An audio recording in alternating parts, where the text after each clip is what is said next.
Hai, WhatsApp Nerd.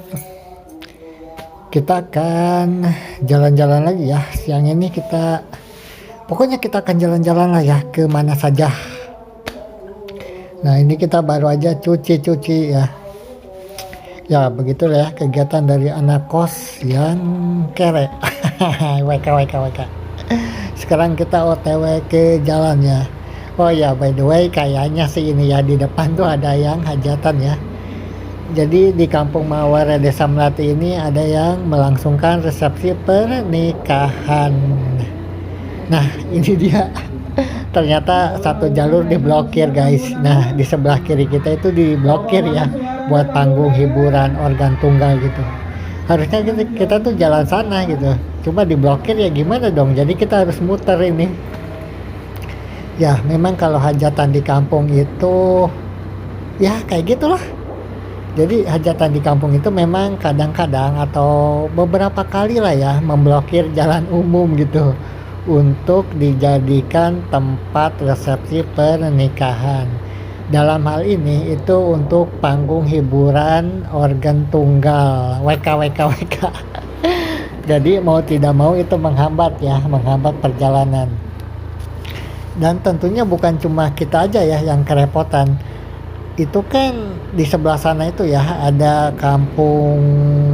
beberapa kampung lain juga lah, dan ada juga itu SD negeri gitu. Jadi anak-anak sekolah itu nggak tahu deh tadi pagi jalan mana tuh, mungkin pada muter kali jalannya ya. Aduh, belum lagi para karyawan ya yang berangkat ataupun pulang kerja itu, wah makin amsyong itu. Nggak tahu deh itu ada jalur alternatifnya enggak ya. Harusnya sih ada ya, at least buat motor lah gitu. Kalau buat mobil udah otomatis itu nggak bisa. Nah, kita nanti lihat lah ya, nanti kita akan muter lagi tuh. Ini kita mau nggak mau jadi muter ke jalan raya Kosambi Lagasari ini. Harusnya kita cepet gitu, cuma ya udahlah, sekalian aja kita jalan-jalan lah. Nah, ini anak SMP ini gimana tadi nanti ya, tadi pagi tuh berangkat ke sekolahnya, karena jalannya tuh keblokir gitu, jalur beberapa kampungnya. Ya begitulah, kalau kita hidup di perkampungan tuh memang agak-agak gimana gitu. Nah, ini kita udah OTW nih ya di Jalan Raya Kosambi Lagasari ya, tepatnya ini kita ada di Cirejag nih. Oh ya, by the way, semalam tuh hujan ya. Cuma malam ini nggak tahu nih hujan atau enggak nih. Kayaknya sih cuacanya cerah nih, agak-agak mendung sebetulnya ya. Cuma ya overall cerah lah gitu. Dan kayaknya sih nggak akan hujan nih nanti sore. Oh ya, by the way kita bahas sedikit dulu ya. 2 hari lagi itu kan Idul Adha ya. Saatnya berkurban, WK, WK, WK. Jadi teman-teman udah nyiapin belum nih kurbannya ya? Kurban perasaan mungkin, atau mengorbankan sesuatu yang berharga mungkin, I don't know. Cuma ya 2 hari lagi Idul Adha ya, untuk teman-teman yang kurban ya selamat ya. Dan oh ya, kita kritisi sedikit lah ya, nggak tahu ya di kampung kalian ya, di tempat kalian, tapi di tempat kita di Kampung Muara Desa Melati kemarin itu kan hari Jumat ya. Waktu hari Jumat itu kan Jumatan. Nah, ini lucu sih. Jadi yang warga yang udah memastikan kurban, baik itu kurban sapi ataupun kambing, itu disebutin guys waktu sholat Jumat gitu. Pokoknya disebutin lah nama-nama yang berkurban itu. Nggak tahu ya di kalian ya, atau menurut pendapat kalian gimana tuh? Kalau menurut kita sih kayaknya tuh kurang elok ya, kurang etis gitu. Yang kurban itu disebutin lewat speaker lagi. Aduh, ya nggak tahu lah ya. Tapi kalau kita sih kurang nyaman aja gitu. Yang kurban itu disebutin gitu namanya satu-satu, si A, si B, si C gitu. Maksudku tuh ya lebih baik ya udahlah ya, yang kurban udah aja yang kurban gitu, nggak usah lah disebutin siapa yang kurban pakai speaker gitu. Nah, itu satu yang membuat kita kurang nyaman. Dan satu lagi sih, pada saat proses pemotongan hewan kurban ya, itu tuh disebutin ya yang ininya ya, yang berkurbannya gitu, namanya tuh si A, si B, si C, Haji A, Haji B, Haji C gitu. Nggak tahu ya kalau menurut kalian ya, tapi kalau kita sih ngerasa kurang nyaman aja ya. Andai kata pun misalkan kita berkurban gitu, kami berkurban, kayaknya sih ya kalau aku pribadi lebih baik tidak disebutkan lah ya nama kami gitu, nama yang berkurban lah gitu, siapapun itu gitu, termasuk kami tentunya. Jangan disebutin lah, ya sebut saja hamba Allah lah, atau saudara muslim lah, seorang muslim lah gitu. Nggak usah lah ya disebutin nama si yang kurbannya itu ya, yang memberi kurban. Karena yang nggak tahu ya, kita nggak nyaman aja sih gitu. Kurang nyaman aja gitu kalau nama si orang yang berkurban itu disebutin. Cuma yang nggak tahu lah ya di tempat kalian atau pendapat kalian gimana nih. Silahkan ya. Menurut kalian nama yang kurban itu lebih baik disebutkan atau enggak ya? Atau kalian gimana lah, pokoknya pendapatnya silakan ya di kolom komentar aja.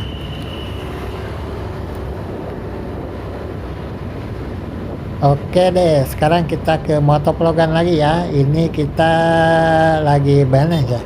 Ini kita lagi ada di, oh ini rumah sakit, ternyata kita baru nyampe rumah sakit Pikri Medika Kelari Karawang. Wah ini lengang ya, dan yang kita sayangkan sih di sini tuh banyak pedagang UMKM yang berjualan di trotoar ya, atau di dekat banget inilah, di bahu jalan gitu, dekat banget jalan raya gitu, sehingga sangat mengganggu tentunya untuk pejalan kaki dan bisa-bisa kesenggol ini. Nah ya gitu ya, banyak tuh para pedagang kaki lima yang memang gerobaknya itu benar-benar menjorok ke jalan gitu, benar-benar berada di bahu jalan. Tentunya ini harus ditertibkan ya, karena ini berbahaya. Cuma ya lagi-lagi ya, ini dari dulu sih udah lama ya, dan bukan cuma di Karawang aja ya, di tempat lain juga kayaknya sama aja sih. Ketertiban itu bagi UMKM memang omong kosong gitu ya. Itu tuh yang sangat mengecewakan tentunya. Kenapa ya nggak bisa tertib aja gitu masyarakat kita itu atau para pedagang kita itu ya. Ya kayak di Jepang lah gitu, atau di Korea gitu, atau mungkin di Cina gitu ya. Jadi tentunya supaya tertib aja gitu, supaya nggak mengganggu lalu lintas ya. Cuma ya biasanya kan ada ini ya, ada gula, ada semut gitu. Kenapa mereka tumpah ruah di area rumah sakit Pikri dan juga Intan? Ya karena memang di situ tempat yang strategis ya untuk berjualan gitu. Sehingga biasanya tuh lapak-lapak itu, titik-titik lokasi jualan itu udah diperjualbelikan ya oleh oknum, I don't know lah, oleh ormas atau apa gitu. Karena biasanya orang yang mau jualan itu ya gerobak gitu kan, penjual gorengan gitu, penjual bakso itu tuh mereka tuh kayak sewa tempat di situ, kayak bayar per bulan gitu. Bahkan dalam beberapa kasus harus ada DP-nya dulu gitu, kayak kita beli tempat gitu. Padahal ya itu lahan orang juga sih yang diperjualbelikan gitu oleh oknum-oknum. Ya kayak gitulah pokoknya. Dan ini kan udah jadi rahasia umum ya dimanapun itu, selama itu ada di Indonesia gitu, di kota-kota besar gitu. Itu kan udah jadi rahasia umum lah gitu. Tapi entah kenapa gitu ya, sampai sekarang tuh nggak ada tuh tindakan nyata ya dari pemerintah dari aparat kepolisian gitu. Sehingga itu kayaknya dibiarin aja gitu. Yang melakukan pungli atau ya pungutan-pungutan nggak jelas kayak gitu tuh dibiarin aja tuh mereka. Kasihan para pedagangnya juga satu, dan yang kedua ya tentunya itu harus ditertibkan ya. Berjualan di lokasi yang enggak inilah, yang mengganggu lingkungan gitu, yang mengganggu lalu lintas gitu, rawan kecelakaan juga kan gitu, yang harusnya jalannya tuh lebar gitu, jadi banyak pedagang PKL liar gitu. Cuma sekali lagi ya pertanyaannya itu kan, kenapa ya pemerintah kita atau kepolisian kita tidak menertibkan ya, baik para pungli gitu, baik ormas yang melakukan pungli, oknum of course ya. ataupun para pedagang PKL yang berjualannya sembarangan gitu ya. Kenapa nggak ditertibkan gitu? Ya sebetulnya kembali lagi ya, karena kan angka pengangguran di Indonesia itu banyak ya di kita itu. Jadi mungkin kalau biasanya kan ini ya dilematis gitu. Satu sisi misalkan pemerintah itu menertibkan gitu pedagang PKL kayak gitu ya, atau tanda kut oknum-oknum yang melakukan pungli lah, itu ormas atau apalah gitu.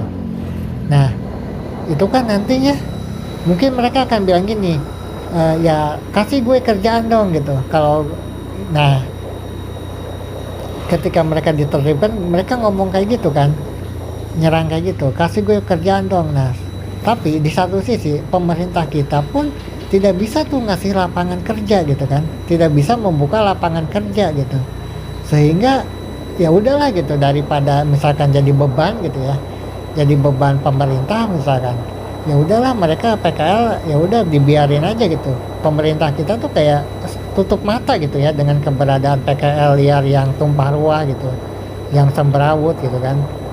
Dan juga tentang oknum-oknum yang melakukan pungli ke para pedagang PKL kaki lima gitu kan. Ya kayak tutup mata aja gitu. Padahal ini kan tahu sama tahu aja lah pokoknya. Ya begitulah. Nggak tahu deh ini sampai kapan akan beres ya, atau akan, kayaknya sih enggak ya, sampai kiamat juga. Ya kayak gitu terus lah pokoknya. Pokoknya pungutan-pungutan liar itu kayaknya sulit diberantas ya. Sulitnya tuh karena ya satu sisi pemerintah kita juga nggak bisa tuh menyediakan lowongan pekerjaan yang layak gitu, yang banyak gitu ya, sehingga ya terjadilah kayak gitu, dibiarin lah, pembiaran kayak gitu. Nah ini ya, kita kembali lagi nih ke Kampung Mawar, Desa Melati. Kak, kita duluan ya Kak. Ini ternyata bisa lewat sini guys, tapi ya karena kemarin malam itu hujan ya, jadinya tuh jalanannya tuh super becek, super jelek, dan super lengket karena ini tanah guys. Jadi dialihkan ya seperti itulah ya, karena ada hajatan di Kampung Mawar, Desa Melati. Akhirnya para pengguna jalan harus melalui rute yang sangat sulit, yang becek. Ya, ini adalah bentuk keegoisan sebetulnya, bentuk keegoisan yang punya hajat. WK. Jadi kalian gimana nih ya pendapat kalian tentang apa tuh yang punya hajat, yang melakukan resepsi pernikahan tapi nutup jalan, sedangkan jalan alternatifnya itu tidak begitu layak lah ya. Ya, silakanlah komen-komen di kolom komentar ya. Jadi thank you so much for watching, see you next time, and ciao ciao.